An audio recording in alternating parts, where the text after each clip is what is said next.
Hello students.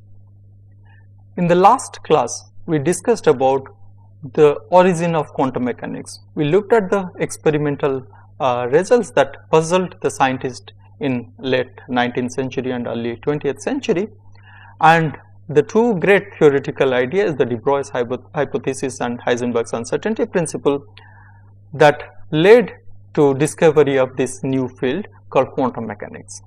Now afterwards there are many different scientists contributed in many different ways to further our knowledge in physics and chemistry.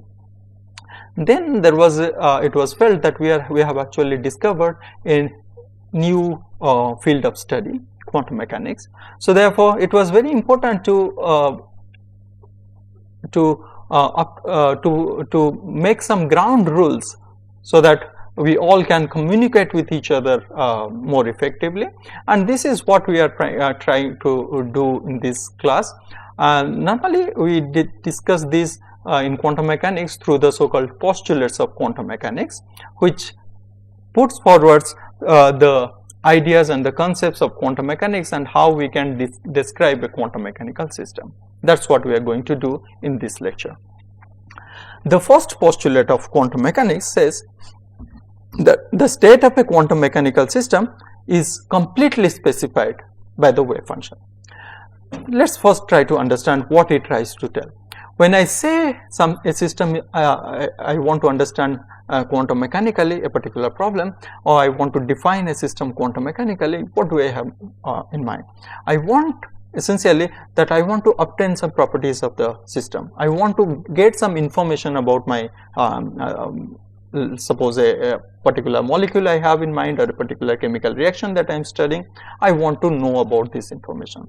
So quantum mechanics tells, so if you are interested in any system and you want to study it quantum mechanically, there exists something called the wave function that contains all the information that you can possibly think of. So quantum mechanics gives this recipe that don't worry if you want to know something about a particular system, a molecule or a chemical reaction or a biomolecule, just have its wave function. What is this wave function? That's the tricky question. The wave function doesn't have a physical interpretation. We typically express this wave function with this psi, which is Greek y, and its function is being shown as position and time.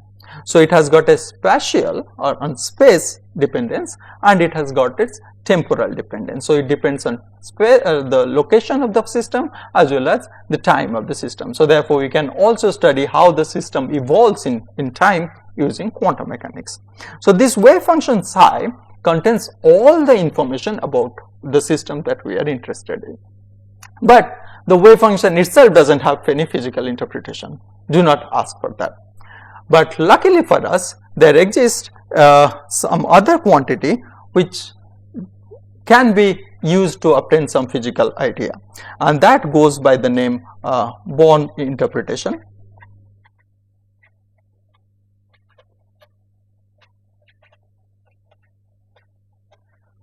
Born interpretation suggests that although the wave function itself doesn't have any physical meaning, what has this physical meaning is psi star psi, or this is also known given as mod square.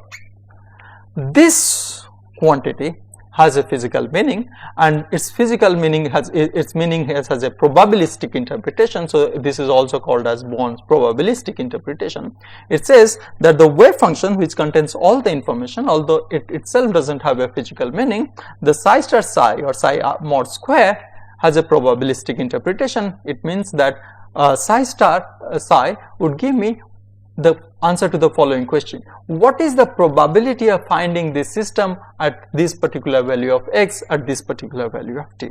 The answer is this psi star psi. Now since the wave function square or the mod square has now a probabilistic interpretation, so therefore we have to make sure that the wave function follows certain condition. For example, when I say that this has a probabilistic interpretation, normally the next question would be like, okay, this is the probability of finding the particle at this position. But if I search all over the place, that means going from minus infinity to plus infinity, that means all over the universe, what is the probability of finding the system? Naturally, that would be 1, because the particle is out there somewhere. I do not know exactly where, but it is there somewhere. If you search everywhere, you are going to find it somewhere. So therefore, the quantity, that means the quantity that I am referring to is that if I integrate this function over all space, what should be the value? So I am giving that value as 1, saying that the particle exists somewhere all over the universe. If you search, it would be there. So this condition is called normalization of the wave function. Now if we look at this equation over here, what are we doing? We are integrating the square of this wave function. So since the wave function doesn't have a physical meaning, so if the beauty of not having a physical meaning is that we don't have to put any restriction on it. But if something has got a physical meaning, then you have to see that it relates to that particular physical interpretation. Now the probabilistic interpretation required that this wave function should be normalizable. That means psi star psi, if I integrate all over the place, I should get as a finite value, or I am calling that as 1, and therefore the wave function would be called normalized. Now to be able to normalize a wave function, I must make sure that I should have a wave function which is square integrable. So the requirement that the wave function should be square integrable comes from the fact that we are using Born interpretation of the wave function. So square integrability of the function requires that the function should be continuous, its first derivative should be continuous. When the function is square integrable, we call that function a well-behaved function. So therefore, we impose that this wave function should be well behaved. So the state of the system that is described by this wave function should be a well behaved function, that is, it should be square integrable mathematically. That ensures that the probabilistic interpretation of Born holds good. But the first postulate was simple in its statement that there exists a quantity, the wave function, which contains everything that you need to know about the system. That's very reassuring. But the point is, I want to know some information. If everything is there, what can I learn about it? Then quantum mechanics answers that question by saying, if you want to know something about a quantum mechanical system, there is a way. The way is, first ask this question, what do I want to know about this system? Which classical observable am I interested in? Am I interested in the momentum?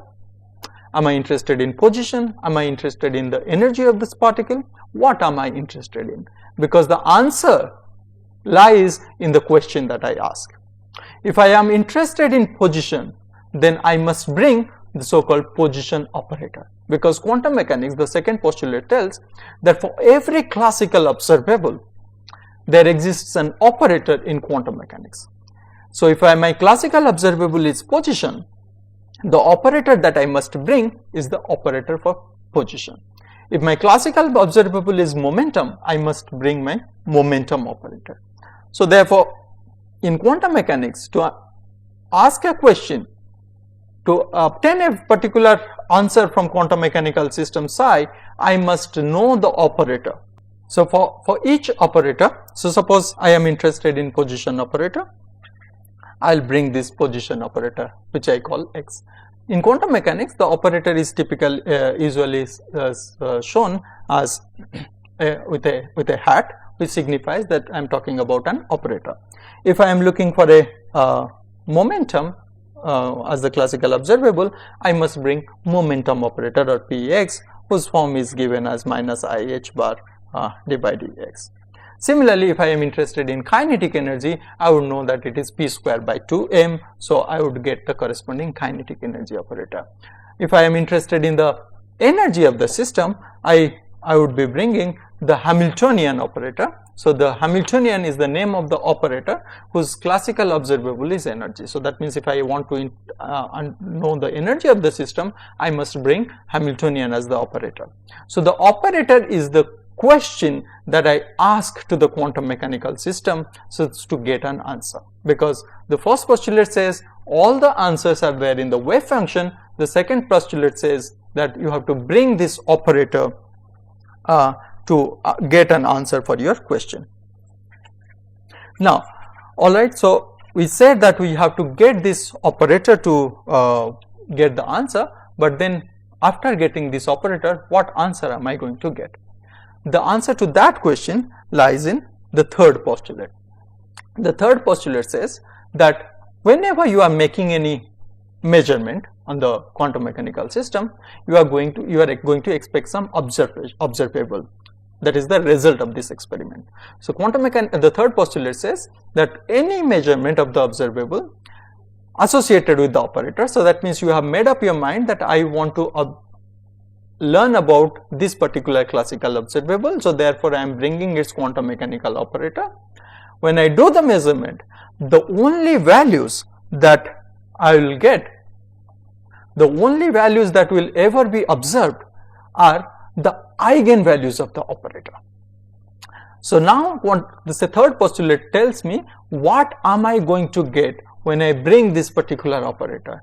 Third postulate tells that only observables that are allowed are the eigenvalues of this operator. So therefore eigenvalues and eigenfunctions are extremely important quantities in quantum mechanics, because the result of my experiment is going to be the eigenvalues of the system and eigenvalues of the operator, and only the eigenvalues of the operator. Nothing other than the eigenvalues of the operators are going to be allowed as observation from my experiment. So when I do an experiment, my results are one of these many eigenvalues of this operator.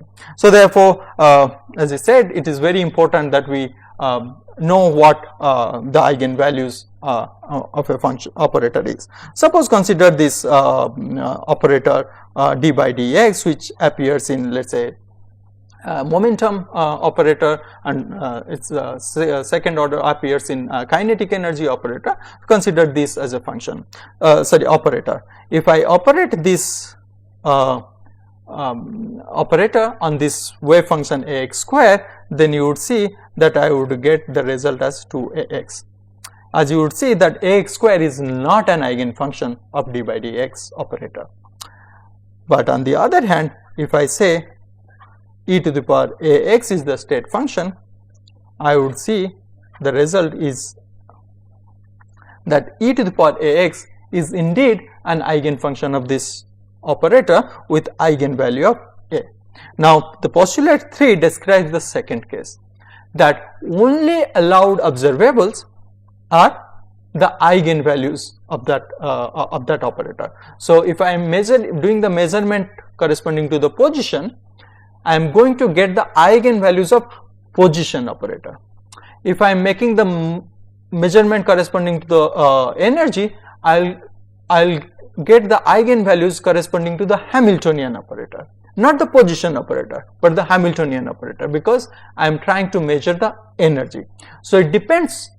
The person has to ask the question, what do I want to know from this wave function? Because the wave function psi contains all the information. It gives away information in different manifestation. So if I am looking for energy, I must bring Hamiltonian operator, and what I would get is the eigenvalues of the Hamiltonian operator, not eigenvalue of any other operator. The system is same. It is very important to understand this. The system is same. I am asking a different question. Am I interested in energy or am I interested in momentum? So I bring a different operator and I get different outcomes. The allowed outcomes are the eigenvalues of that particular operator. Now you might be wondering, what about the first case? What if the system is not an eigenfunction, what would I get? The answer is, go back to postulate 3. Postulate 3 tells, no matter what, only values that will ever be observed are the eigenvalues of that operator. You would still get the eigenvalues of the operators, and how that would happen, we'll come to that. But before that, we get one interesting consequence of this third postulate, because third postulate says that the eigenvalues are the observables of the experiment. So that means when I do an experiment, I am going to observe these eigenvalues as the outcome. So therefore, since if I am going to observe them, so therefore they are going to be real, not imaginary. They are going to be real.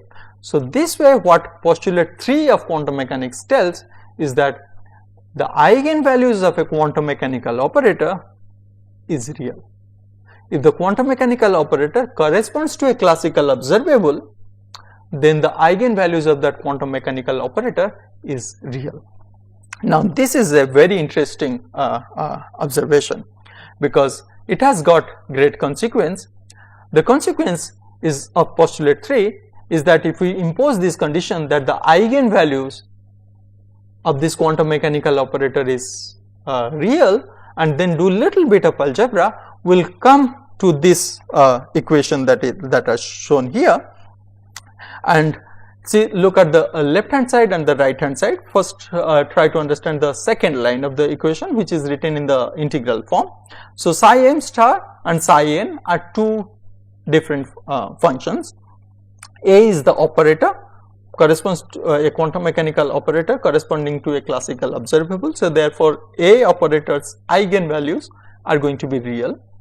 If A operator's eigenvalues are real, then only I can write this left hand side and right hand side. Look how this left hand side and right hand side are different. In the left hand side, the operator A acts on psi n. So remember, the operator acts on a function. So operator A here acts on psi n. On the right hand side, you look, there is a turnover. The operator A doesn't act on psi n, rather it first acts on psi m. So this is a beautiful mathematical form that would help us obtain many interesting results. When an operator A satisfies this relation, the left hand side and right hand side are equal, then we call this operator Hermitian operator. I am sure in your basic quantum mechanics course you have learned how to show, let's say, momentum operator is a Hermitian operator, kinetic energy operator is a Hermitian operator. If not, you please go back and try to do that. Now the first line of this formulation actually is the representation, the same representation, it's simply written in a different form. The first line uses the so-called Dirac's bracket form of writing the integral. So instead of writing this integral, what we are writing here, here there are three places in this equation: the left hand side, the central, the right hand side. The left hand side is called bra, the right hand side is called ket. So I have psi m in the bra, psi n in the ket, and the middle part is called the place for the operator. So the operator acts on the ket, and then the when operator acts on a function, I get a different function. So that function gets multiplied with the bra. Now when a function is in the bra, when you evaluate that, when you open this bracket notation and write it in integral form, so this psi m in the bra form is actually psi m star, its complex conjugate. So star indicates it's the complex conjugate of this function. So the same over here in the right hand side when you look here, so psi n is now in the bra. So therefore it is by definition psi n star when you open this bracket to integral form, and A is going to act on psi m, but overall I am taking a complex conjugate. So when you write it in the integral form, you would come to the second line. So you should be able to write the expressions both in integral form as well as in Dirac's bracket form. Dirac's bracket form formulation is quite convenient to write long equations, as well as when you try to formulate the systems in their matrix form, the Dirac's bracket notation becomes very useful. So one consequence of this postulate 3 is that we have quantum mechanical operators that corresponds to some classical observable are Hermitian operator. Now what is so great about it? The great thing about this is that Hermitian operators have some special properties. First, they have got real eigenvalues that we have anyway discussed. Because of their real eigenvalues, we can actually write down this Hermitian operator relation. The second is talks about their eigenfunctions. The eigenfunctions of a Hermitian operator form so-called complete set of orthogonal functions. There are two keywords here, orthogonal and complete set. First, let us understand orthogonal. So suppose I say that this Hermitian operator A has got two eigenfunctions, call them psi m and psi n. Now when I say they are orthogonal to each other, I have the following in my mind. If I evaluate psi m star psi n and integrate, I should get 0. This means that they are orthogonal to each other. In bracket form,